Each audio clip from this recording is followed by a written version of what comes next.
Hallelujah hallelujah hallelujah hallelujah hallelujah hallelujah hallelujah hallelujah hallelujah hallelujah hallelujah. Hallelujah. നമ്മുടെ ദൈവം ജീവിക്കുന്ന ദൈവമാണ്, സ്നേഹിക്കുന്ന ദൈവമാണ്. എങ്ങനെയുള്ള സ്നേഹമാണ്? അനന്ത സ്നേഹം. ജെറമിയ പ്രവചനം 31:3. അനന്തമായ സ്നേഹത്താൽ ഞാൻ നിന്നെ സ്നേഹിച്ചു. അനന്തമായ സ്നേഹം. അപ്പോൾ യേശുവിൻ്റെ സ്നേഹം എങ്ങനെയുള്ള സ്നേഹമാണ്? അനന്തമായ സ്നേഹം.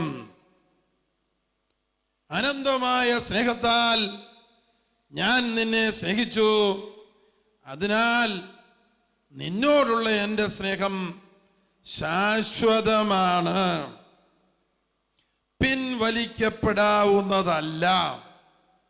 നീ 10 കൽപ്പനയും ലംഘിച്ച് നിനക്കും എല്ലാവർക്കും നാശം ചെയ്തവനാണെങ്കിലും നീ എന്നിലേക്ക് തിരിഞ്ഞാൽ ഞാൻ നിന്നെ മഞ്ഞുപോലെ വെളുപ്പിക്കും. നിന്റെ പാപം കാൽവരി കുരിശിലെ ദൈവപുത്രന്റെ ചുടുനീണത്തിൽ ഞാൻ കഴുകി മാറ്റും. 1 യോഹന്നാൻ 1:7. എല്ലാവരും ഒന്ന് പറഞ്ഞേ. 1 യോഹന്നാൻ 1:7. ദൈവപുത്രനായ യേശുവിന്റെ രക്തം എല്ലാ പാപങ്ങളിൽ നിന്നും നമ്മെ കഴുകി ശുദ്ധരാക്കും, നമ്മെ കഴുകി ശുദ്ധമാക്കും, അനേകായിരങ്ങളെ കഴുകി ശുദ്ധമാക്കും. യേശുവിന്റെ രക്തത്തിന്റെ വില, രക്ഷണീയ ശക്തി അനന്തമാണ്. ഒരു രഹസ്യ വെളിപാടില് ഫ്രാൻസില് ഒരു വ്യക്തിക്ക് വെളിപ്പെടുത്തി കൊടുത്തിയ ഒരു പുസ്തകത്തില് യേശു പറയുന്ന ഒരു ഭാഗം ഇങ്ങനെ വായിച്ചത് ഞാൻ എൻ്റെ ഡയറിയിൽ കുറിച്ചു വെച്ചു. അതിതാണ്: രക്ഷിക്കാനുള്ള എൻ്റെ രക്തത്തിൻ്റെ ശക്തി അനന്തമാണ്. രക്ഷിക്കാനുള്ള എൻ്റെ രക്തത്തിൻ്റെ ശക്തി അനന്തമാണ്. Hallelujah hallelujah hallelujah hallelujah hallelujah hallelujah. എല്ലാ കൊല്ലവും അമേരിക്കയിൽ ഒരു 1.5 മാസം 2 മാസം ധ്യാനിപ്പിക്കാൻ പോകാറുണ്ട്. 1992 മുതൽ. ഒരിക്കൽ അമേരിക്കയിലും തിരിച്ചു വരുമ്പോൾ വിമാനത്തിൽ എൻ്റെ അടുത്തിരുന്നത് ഒരു ജർമ്മൻ കുടുംബമാണ്. അവർക്ക് ഇംഗ്ലീഷ് അറിയാം. ഒരു ചെറുപ്പക്കാരൻ എൻ്റെ അടുത്തിരുന്നു. ഞങ്ങൾ സംസാരിച്ചുകൊണ്ട് ഇങ്ങനെ പോരുന്ന അവസരത്തിൽ പെട്ടെന്ന് ഒരു അറിയിപ്പ് കിട്ടി, എല്ലാവരും ബെൽറ്റ് ഇടണം, വിമാനം എയർ പോക്കറ്റിലേക്ക് വീണുകൊണ്ടിരിക്കുന്നു. വലിയ പെട്ടെന്ന് പൊതിനോന്ന് താഴോട്ട് വീഴുന്നത് പോലെ ഒരു അനുഭവം. വിമാനം കടന്ന് ഇങ്ങനെ ഷർക്ക് ചെയ്യാൻ തുടങ്ങി. അപ്പോൾ അടുത്തിരുന്ന ചെറുപ്പക്കാരനോട് ചോദിച്ചു, എടാ, ഇപ്പം ഈ വിമാനം ഒരു നിയന്ത്രണമില്ല, വലിയ കാറ്റും കൊടുങ്കാറ്റും പ്രശ്നമൊക്കെ വന്നു, നിയന്ത്രണത്തിൽ കിട്ടുന്നില്ല, അത് താഴോട്ട് നിയന്ത്രണം വിട്ട് പോവുകയാണെങ്കിൽ എന്നാ ചെയ്യുമെന്ന് ചോദിച്ചു. ചത്തുപോവുക രക്ഷയുള്ളെന്ന് പറഞ്ഞു. ഞാൻ അവനോട് പറഞ്ഞു, in the name of Jesus, യേശുവിൻ്റെ നാമത്തിൽ നിന്ന് ഞങ്ങൾ ആവർത്തിച്ച് പറയുമ്പോൾ കൊടുങ്കാറ്റ് ശാന്തമാകും. നിയന്ത്രണം വിട്ട പ്ലെയിൻ നിയന്ത്രണത്തിലേക്ക് വരും. കാരണം യേശുവിൻ്റെ നാമത്തിന് അനന്തശക്തിയുണ്ട്. മരിച്ചുയർത്ത കർത്താവ് പറഞ്ഞു, മത്തായി 28:18, സ്വർഗത്തിലും ഭൂമിയിലുമുള്ള സകല അധികാരവും എനിക്ക് നൽകപ്പെട്ടിരിക്കുന്നു. Praise the Lord. Hallelujah hallelujah. Jeremiah പ്രവചനം 32, 26, 27. ജെറമിയ 32, 26, 27. ഞാൻ സർവശക്തനായ ദൈവമായ കർത്താവല്ലേ, എനിക്ക് അസാധ്യമായി വല്ലതുമുണ്ടോ? ഒന്ന് പറഞ്ഞേ. ഞാൻ സർവശക്തനായ ദൈവമായ കർത്താവല്ലേ എനിക്ക് അസാധ്യമായിട്ട് വല്ലതുമുണ്ടോ? ഇങ്ങനെയുള്ള ദൈവവചനങ്ങള് ഒരു 5 പ്രാവശ്യം 10 പ്രാവശ്യം ഏറ്റു പറഞ്ഞാൽ നമ്മുടെ കുടുംബാന്തരീക്ഷത്തിലെ എപ്പോഴും വഴക്കും തമ്മിത്തല്ലും ഉണ്ടാക്കുന്ന പിശാച് വിട്ടുപോകും. വചനം ഏറ്റു പറഞ്ഞാൽ. Hallelujah, hallelujah, hallelujah. ഒരിക്കല് അമേരിക്കയിലെ ന്യൂയോർക്കിലെ ഒരു വിമാനത്താവളമാണ് ജോൺ എഫ് കെന്നഡി എയർപോർട്ട്. ആ വിമാനത്തിൽ നിന്ന് ഒരു വിമാനം പറന്നു പൊങ്ങി ആകാശത്തിൻ്റെ മണ്ടയിലെത്തി പറക്കുകയാണ്. പെട്ടെന്ന് ആയിരക്കണക്കിന് ചെറിയ പക്ഷികൾ അതിനെ ക്രോസ് ചെയ്ത് പറന്നു പോയിക്കൊണ്ടിരിക്കുകയാണ്. അതിലേതാനും പക്ഷികൾ വിമാനത്തിൻ്റെ ചില ദ്വാരങ്ങളിലൂടെ അകത്ത് പ്രവേശിച്ചു. വിമാനത്തിൻ്റെ 4 എഞ്ചിനും പ്രവർത്തിക്കാതെയായി. ഇനി ഒറ്റ വഴിയേ ഉള്ളൂ, താഴോട്ട് വീണ് നശിച്ച് എല്ലാവരും കൂടെ ഒന്നെങ്കിൽ വെള്ളത്തിൽ എവിടെയെങ്കിലും വീണ് തകരുക. ആ വിമാനത്തിൻ്റെ പൈലറ്റ് ഒരു കത്തോലിക്കനായിരുന്നു. അയാൾ ഇങ്ങനെ പറഞ്ഞു, hail Mary full of grace, the Lord is with ദീ. നന്മ നിറഞ്ഞ മറിയമേ നിനക്ക് സ്വസ്തി, കർത്താവ് നിന്നോടുകൂടെ. ഇത് മാത്രം അയാൾ ആവർത്തിച്ചു കൊണ്ടിരുന്നു. വിമാനം ഒരു പന്ത് പോലെ ഇയാളുടെ കയ്യിലിരുന്നു. ഇയാൾ അനക്കാതെ അനങ്ങേല, താഴോട്ട് വീഴുകയില്ല. ഇയാൾ സാവധാനം വിമാനത്തെ താഴോട്ട് താഴോട്ട് താഴോട്ട് ഇറക്കി ഹഡ്സൺ നദിയിൽ കൊണ്ടുവന്നിറക്കി. ഹഡ്സൺ നദിയിൽ വന്ന് ഇറക്കുമ്പോൾ വിമാനം വെള്ളത്തിലേക്ക് താന്നു പോകണം. അത് താന്നു പോയില്ല. വിമാനം വെള്ളത്തിന്മേൽ നിൽക്കുകയാണ്. ആൾക്കാരെല്ലാം, യാത്രക്കാരും പിന്നെ വിമാനത്തിലെ ജോലിക്കാരും എല്ലാം പുറത്ത് വിമാനത്തിൻ്റെ ചിറകിൽ വന്ന് പിടിച്ചു നിന്നു. അപ്പോഴത്തേക്കും സുരക്ഷാ സൈന്യമെത്തി എല്ലാവരെയും രക്ഷപ്പെടുത്തിയ ശേഷമേ വിമാനം വെള്ളത്തിലേക്ക് താന്നുപോയുള്ളൂ. Praise the Lord. Hallelujah, hallelujah, hallelujah, hallelujah. ഇതെന്ത് കളിയാണിത്? കൃപ നിറഞ്ഞ മറിയമേ, നന്മ നിറഞ്ഞ മറിയമേ സ്വസ്തി, കർത്താവ് നിന്നോട് കൂടെ. അത് ദൈവവചനമാ, എഴുതപ്പെട്ട വചനമാ, പറയപ്പെട്ട വചനമാ. ഗബ്രിയേൽ മാലാഖയിലൂടെ ദൈവം മറിയത്തോട് പറഞ്ഞ വചനമാ. ദൈവവചനത്തിന് അനന്തശക്തിയുണ്ട്. വിശ്വാസത്തോടെ ദൈവവചനം ഏറ്റുപറയുമ്പോൾ അനന്തശക്തിയുണ്ട്. Praise the Lord. യോഹന്നാന്റെ സുവിശേഷം തുടങ്ങുന്നത് പണ്ഡിറ്റ് ജവഹർലാൽ നെഹ്റു, ഇന്ത്യയുടെ ആദ്യത്തെ പ്രധാനമന്ത്രി. പുള്ളിക്ക് ഏറ്റവും ഇഷ്ടപ്പെട്ട ബൈബിളിലെ പുസ്തകം യോഹന്നാന്റെ സുവിശേഷമായിരുന്നു. അതിനകത്തെ ദൈവിക വെളിപ്പെടുത്തലുകൾ കൊണ്ടല്ല, ഇതൊരു കവിത പോലെയാണ്. നല്ലൊരു കവിത പോലെയാണ് അത് എഴുതിയിരിക്കുന്നത്. മനോഹരമായ വാക്കുകൾ. അപ്പോൾ ആ യോഹന്നാന്റെ സുവിശേഷം എങ്ങനെയാ തുടങ്ങുന്നതെന്ന് പറയാവോ? ആദിയിൽ വചനമുണ്ടായിരുന്നു. പറഞ്ഞേ, ആദിയിൽ വചനമുണ്ടായിരുന്നു. ആദിയിൽ വചനമുണ്ടായിരുന്നു. വചനം ദൈവത്തോട് കൂടെയായിരുന്നു. വചനം ദൈവത്തോട് കൂടെയായിരുന്നു. വചനം ദൈവമായിരുന്നു. വചനം ദൈവമായിരുന്നു. ദൈവം അനന്തശക്തി, അനന്തജീവൻ, സർവശക്തൻ, വചനം ദൈവമായിരുന്നു. ഇപ്പൊ വചനത്തിന് എന്തുമാത്രം ശക്തിയുണ്ട്, അനന്തശക്തി. എങ്ങനെയാണ് ദൈവം ലോകം മുഴുവനെയും സൃഷ്ടിച്ചത്? ഉണ്ടാകട്ടെ എന്ന വചനത്താൽ.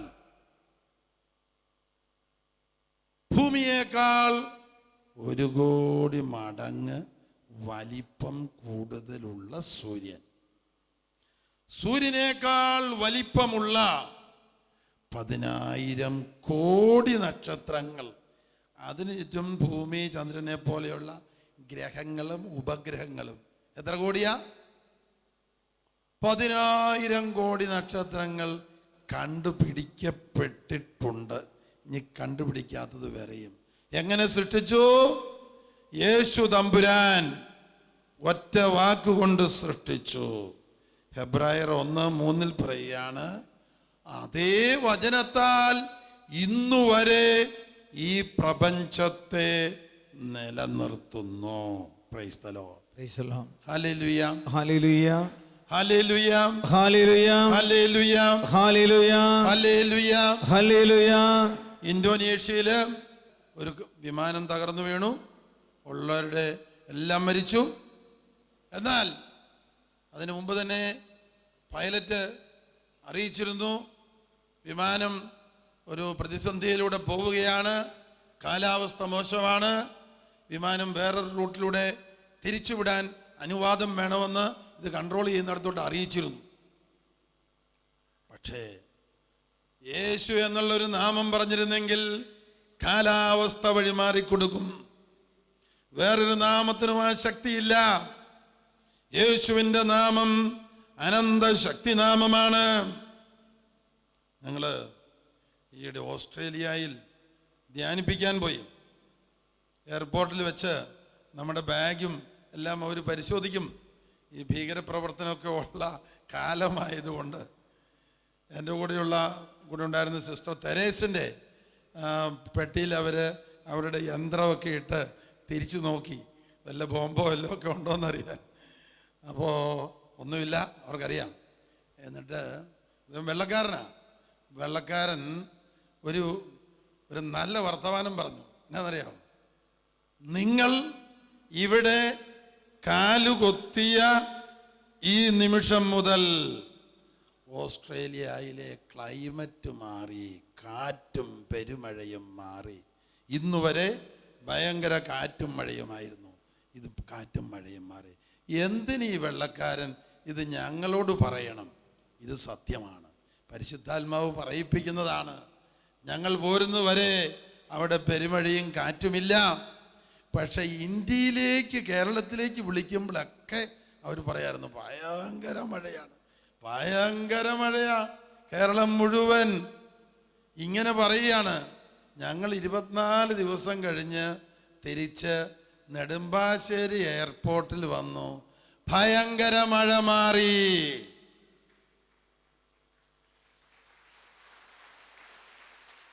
അതിൻ്റെ കാര്യം എന്താണ്? ഞങ്ങൾ വചനപ്രഘോഷകരാണ്. സ്വന്തം വചനമല്ല, ദൈവവചനം. ദൈവവചനത്തിൻ്റെ അനന്തശക്തി ദൈവം അയക്കുന്നിടത്തോട്ട് പോകുമ്പോഴെല്ലാം ഉണ്ടാകും. ഹല്ലേലൂയ,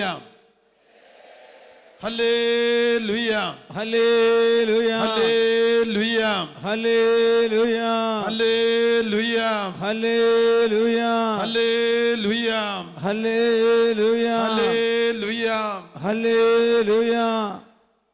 ദൈവം ലോകം മുഴുവനെയും പാപത്തിന്റെ ശിക്ഷയിൽ നിന്ന് വീണ്ടെടുക്കുവാൻ ഒരു പദ്ധതി ആവിഷ്കരിച്ചു. എന്തായിരുന്നു ആ പദ്ധതി? ഉൽപ്പത്തിയുടെ പുസ്തകം 3:15 പറയുകയാണ്, പാപം ചെയ്ത, ദൈവകൽപ്പന ലംഘിച്ച ആദത്തെയും ഹവ്വായെയും ദൈവം ശിക്ഷിച്ച് പർദീസായിൽ നിന്ന് പുറത്താക്കി. അവര് ഇനി അത്ര സുഖസൗകര്യത്തോടെ ജീവിക്കണ്ട, ഇനി നിന്റെ നെറ്റിയിലെ വിയർപ്പ് കൊണ്ട് അധ്വാനിച്ച് ജീവിച്ചോ. സുഖസൗകര്യങ്ങൾ കൂടിയപ്പോൾ ലംഘനം പെരുകി. അപ്പോൾ അവരോട് പറുദീസായിന്ന് പുറത്താക്കി. ഇനി നിന്റെ നെറ്റിയിലെ വേർപ്പുകൊണ്ട് അധ്വാനിച്ച് ഭക്ഷണം കഴിച്ചാൽ മതി എന്ന് പറഞ്ഞു. Praise the Lord. ആദത്തിനെയും ഹവ്വായെയും പാപത്തിലേക്ക് പ്രേരിപ്പിച്ച, തിന്മയുടെ പ്രേരണ കൊടുത്ത് സാത്താനെ ശിക്ഷിക്കുന്ന അവസരത്തിൽ ഈശോ പറഞ്ഞത് എന്താണ്? നിനക്കും സ്ത്രീക്കും തമ്മിൽ ഞാൻ ശത്രുതയുളവാക്കും. നിന്റെ സന്തതിയും അവളുടെ സന്തതിയും തമ്മിൽ. അവളുടെ സന്തതി നിന്റെ തല തകർക്കും. അവളുടെ സന്തതി ആരാ? യേശു. അവളാരാ? പരിശുദ്ധ കന്യകാ മാതാവ്. ഹല്ലേലൂയ. സാത്താനോട് പറയുകയാണ്, നിനക്കും സ്ത്രീക്കും തമ്മിൽ ഞാൻ ശത്രുത ഉളവാക്കും. അപ്പൊ സാത്താന്റെ പീഡകളെയും പ്രലോഭനങ്ങളെയും അതിജീവിക്കുന്നതിന് ഈ സ്ത്രീക്ക് എന്തോ ഒരു പങ്ക് വഹിക്കാനുണ്ട്, പരിശുദ്ധ അമ്മയ്ക്ക്. സാധാരണ ഞങ്ങൾ 3 നന്മ നിറഞ്ഞവരെയും ചൊല്ലി പ്രാർത്ഥിച്ചു തുടങ്ങിയാൽ അന്തരീക്ഷത്തിലെ പൈശാചിക പീഡകൾ അപ്രത്യക്ഷമാകാൻ തുടങ്ങും. അതുകൊണ്ടാണ് പലപ്പോഴും 3 നന്മ നിറഞ്ഞവരെയമേ എന്ന നമസ്കാരം ചെല്ലുന്നത്. 1 നന്മ നിറഞ്ഞവരെയും ചൊല്ലിയാൽ പോരെന്ന് ചോദിക്കും ചിലർ. 1 നല്ലതാണെങ്കിൽ 2 അതിൽ കൂടുതൽ നല്ലതാണ്, 3 അതിൽ കൂടുതൽ നല്ലതാണ്. നമ്മുടെ ഒരു വിശ്വാസ പ്രഖ്യാപനം കൂടിയാണ്. എന്താണ്? ദൈവം പ്രത്യേകം തെരഞ്ഞെടുത്ത ഒരു വ്യക്തിയാണ് പരിശുദ്ധ മറിയം. ദൈവപുത്രന്റെ അമ്മയാകാൻ ലോകത്തിൻ്റെ ചരിത്രം മുഴുവൻ പരിശോധിച്ചിട്ട് ഒരേ ഒരു വ്യക്തിയെ ദൈവം യോഗ്യയായി കണ്ടുള്ളൂ, യോഗ്യയായി വേർതിരിച്ചു നിർത്തിയതാണെന്ന് നമുക്കറിയാം. ദൈവപുത്രന്റെ അമ്മയാകാൻ പാപ മാലിന്യമില്ലാത്ത ഒരു സ്ത്രീ വേണ്ടി വന്നിരുന്നു. ആ സ്ത്രീയെ ദൈവം അപ്രകാരം ഉത്ഭവ പാപത്തിൽ നിന്ന് വേർതിരിച്ചെടുത്തതാണെന്നും നമുക്കറിയാം. പിശാചിന്റെ മേൽ ഈ സ്ത്രീക്ക് അധികാരമുണ്ട്. നമ്മുടെ ഇവിടെ പ്രസംഗിക്കുന്ന മുസ്ലിം പുരോഹിതനായ സുലൈമാൻ നന്നായിട്ട് ഖുർആൻ പഠിച്ചിട്ടുള്ള ആളാണ്. അദ്ദേഹം പറയുന്നു, ഖുർആനിൽ ഇപ്രകാരം ഒരു വചനമുണ്ട്: ലോകത്തിൽ 2 വ്യക്തികളുടെ മേൽ പിശാചിന് അധികാരമില്ല എന്ന് ഖുർആനിൽ എഴുതിയിരിക്കുന്നു. 1 യേശു, 2 മറിയം. 2 പേർക്കും പാപമില്ല. യേശു ദൈവപുത്രനായതുകൊണ്ടും മറിയം ദൈവപുത്രന്റെ അമ്മയാകാൻ വേർതിരിക്കപ്പെട്ടതുകൊണ്ടും 2 വ്യക്തികളുടെ മേൽ പിശാചിന് അധികാരമില്ല. മറിച്ച് മറിയത്തിനും യേശുവിനും സാത്താൻ്റെ മേൽ അധികാരമുണ്ട്. നമ്മൾ നന്മ നിറഞ്ഞ മറിയമേ എന്ന പ്രാർത്ഥന ചെല്ലുമ്പോൾ എഴുതപ്പെട്ട 3 വചനമുണ്ട് ആ നമസ്കാരത്തിൽ. നന്മ നിറഞ്ഞ മറിയമേ നിനക്ക് സ്വസ്തി, കർത്താവ് നിന്നോടുകൂടെ. സ്ത്രീകളിൽ വാഴ്ത്തപ്പെട്ടവൾ നീയേ, നിന്റെ ഉദരത്തിൻ ഫലമായി ഈശോ വാഴ്ത്തപ്പെട്ടവനാകുന്നു. ശുദ്ധമാന മറിയമേ, തമ്പുരാന്റെ അമ്മേ, തമ്പുരാന്റെ അമ്മ, എൻ്റെ കർത്താവിൻ്റെ അമ്മ എന്ന് എലിസബത്ത് പറഞ്ഞ വചനമാണ് എഴുതപ്പെട്ട വചനം. ഇങ്ങനെ 3 എഴുതപ്പെട്ട വചനമുണ്ട് ആ നമസ്കാരത്തിൽ. എഴുതപ്പെട്ട വചനത്തിലൂടെ പരിശുദ്ധാത്മാഭിഷേകം കടന്നു വരും. സാത്താൻ്റെ അഭിഷേകം നിർവീര്യമാകും. Price the Lord. അതിനാൽ വചനം പഠിക്കാനായിട്ട് നമ്മൾ 10 സമയം മാറ്റി വെക്കണം. 24 മണിക്കൂറിൽ 10 പലപ്പോഴായിട്ട് ബൈബിൾ തുറന്നും വചനപുസ്തകം പരിശോധിച്ചും നമ്മുടെ വചനോത്സവം മാസികം ഡിവൈൻ വോയിസ് ഒക്കെ വായിച്ചാലും കിട്ടും നല്ല വചനങ്ങൾ കുറിച്ചെടുത്ത് 4, 5, 10 പ്രാവശ്യം ഏറ്റുപറഞ്ഞ് ആ വചനത്തിലൂടെ ചുറ്റുമുള്ള അനേകായിരങ്ങൾക്ക് അത്ഭുതങ്ങളും അടയാളങ്ങളും രോഗശാന്തികളും വർഷിക്കണമേ എന്ന് പ്രാർത്ഥിക്കണം. 5, 10 പ്രാവശ്യം വചനം ഏറ്റുപറയുമ്പോൾ നമ്മുടെ മുറിയിലിരുന്ന്, നമ്മുടെ വീട് മുറി അടച്ചിരുന്നു ഏറ്റുപറയുമ്പോൾ ചുറ്റുമുള്ള അന്തരീക്ഷത്തിലേക്കെല്ലാം ദൈവവചന ശക്തി കടന്നു ചെല്ലും. സാത്താൻ്റെ ശക്തി നിർവീര്യമാകും. വചനം പഠിക്കാത്ത വ്യക്തിയും അതിന് സമയം മാറ്റി വെക്കാത്ത വ്യക്തി, ആ വ്യക്തിയുടെ തല സാത്താൻ്റെ വർക്ക്ഷോപ്പായിട്ട് അവൻ മാറ്റും. എപ്പോഴും ദുഃഖചിന്ത, നിരാശയുടെ ചിന്ത, ആത്മഹത്യയുടെ ചിന്ത, വെറുപ്പിന്റെ ചിന്ത, കുറ്റം വിധിയുടെ ചിന്ത, എപ്പോഴും അസ്വസ്ഥതയുടെ ചിന്ത, ഒരു സമാധാനം ഇല്ലാന്ന് പറയും. എവിടുന്നത്? സാത്താൻ അങ്ങനെയുള്ള ചിന്തയാണ് എപ്പോഴും നമ്മുടെ തലയിലോട്ട് കുത്തിവെക്കുന്നത്. കാരണം നമുക്ക് ഏറ്റുപറയാൻ വചനമൊന്നുമില്ല. വചനം പുസ്തകത്തിലാണ് കിടക്കുന്നത്. ഏതാണ് പ്രധാനപ്പെട്ട വചനമെന്ന് അറിയാനും പാടില്ല.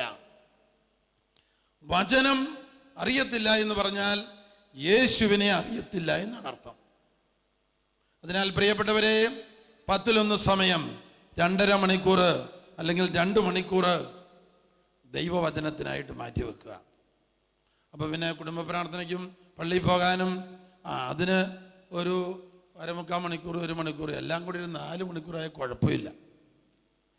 അതെന്താ? അത് ഇത്രയും നാളും ജീവിച്ചിട്ട് കാര്യമായിട്ടൊന്നും അകത്ത് കയറിയിട്ടില്ല.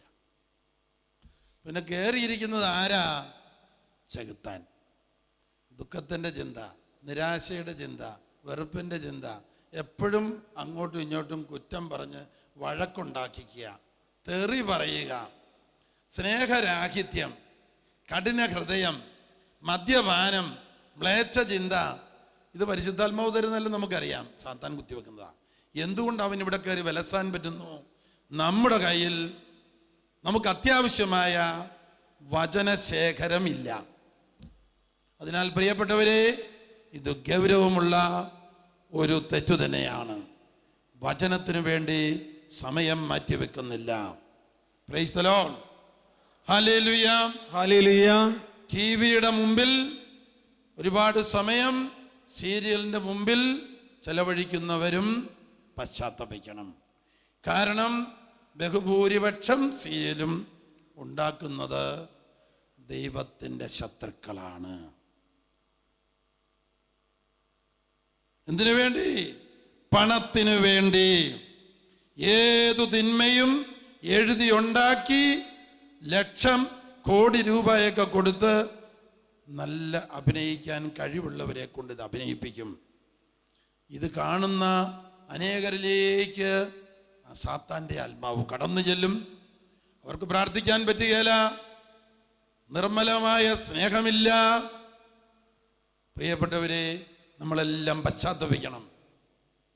നമുക്ക് ദൈവം നൽകിയിരിക്കുന്ന ഓരോ ദിവസവും ഓരോ മണിക്കൂറും ദൈവത്തിൻ്റെ ദാനമാണ്. ദൈവത്തെ അന്വേഷിച്ച് കണ്ടെത്തണം. ദൈവമഹത്വത്തിന് വേണ്ടി നമ്മൾ ജീവിക്കണം. യേശു എന്തിനാ ഈ ലോകത്തിലേക്ക് വന്നത്? എന്തിനാ? സ്വത്ത് സമ്പാദിക്കാനല്ലെന്ന് നമുക്കറിയാം. പിന്നെ എന്തിനാ? ഈ ലോക സുഖങ്ങൾ അനുഭവിച്ചു കൂട്ടാനാണോ? അല്ല. ഭൗതിക ജഡിക സുഖത്തിന്റെ പിന്നാലെ പോകാൻ യേശു പറഞ്ഞിട്ടില്ല. യേശുവിൻ്റെ പരസ്യ ജീവിതം വളരെ ഭംഗിയായിട്ട് ചിത്രീകരിക്കുന്ന ഒരു പുസ്തകം നമ്മുടെ ബുക്ക് സ്റ്റോളിൽ കിട്ടും. ശാലോം സോഫിയ ബുക്ക് സ്റ്റോളിലൊക്കെ കിട്ടും. Through the ice of Jesus, യേശുവിൻ്റെ കണ്ണുകളിലൂടെ. 3 വോളിയുണ്ട്, 120 രൂപ വീതമുള്ള വളരെ നല്ല പുസ്തകമാണ്. ഓസ്ട്രേലിയയിൽ അലൻ അമിസ് എന്നയാൾക്ക് യേശുവിൻ്റെ ജീവിതം, പരസ്യ ജീവിതം ദർശനത്തിൽ കിട്ടിയത്, എഴുതി തയ്യാറാക്കിയത്. കോട്ടയത്ത് പിറവമെടുത്ത് ഒരു സാറായ എന്ന സ്ത്രീ ഞാൻ പ്രസംഗിക്കുന്നത് കേട്ടാണ് അമേരിക്കയിൽ നിന്ന് അത് വരുത്തി തർജ്ജമ ചെയ്തു. ആദ്യം നമ്മളിവിടെ വിതരണം ചെയ്തു, ഇപ്പം ശാലോംകാർ അത് വിതരണം ചെയ്യുന്നുണ്ട്. യേശുവിൻ്റെ കണ്ണുകളിലൂടെ അത് വായിച്ചാൽ മനസ്സിലാകും. യേശുവും ശിഷ്യന്മാരും 3 വർഷം പലപ്പോഴും അവർ കിടന്നുറങ്ങിയത് വഴിയരികിലെ മരത്തണലിലാണ്. ഈശോ പറഞ്ഞു, പറവകൾക്ക് ആകാശമുണ്ട്, പാമ്പുകൾക്കും ആളമുണ്ട്, മനുഷ്യപുത്രന് തലചായ്ക്കാൻ ഇടമില്ല. പലപ്പോഴും ഈശോ ശിഷ്യന്മാരെ നിർബന്ധിക്കുമായിരുന്നു.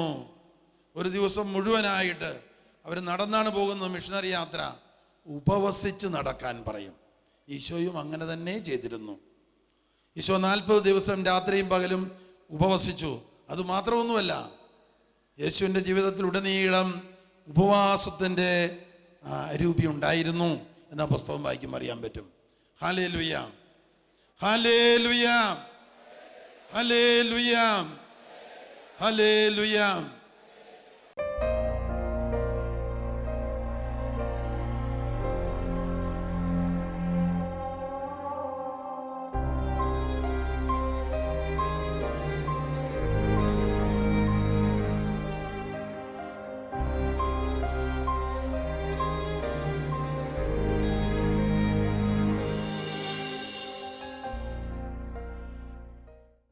വിശദ വിവരങ്ങൾക്ക് director, divine vision, divine retreat centre, Muringoor, Chalakudy 680316, Kerala, south India. Telephone 0091-480-270-8098, 0091-480-270-2613. Fax 0091-480-270-8097. Email mail.divinetv@gmail.com. Website www.drcm.org.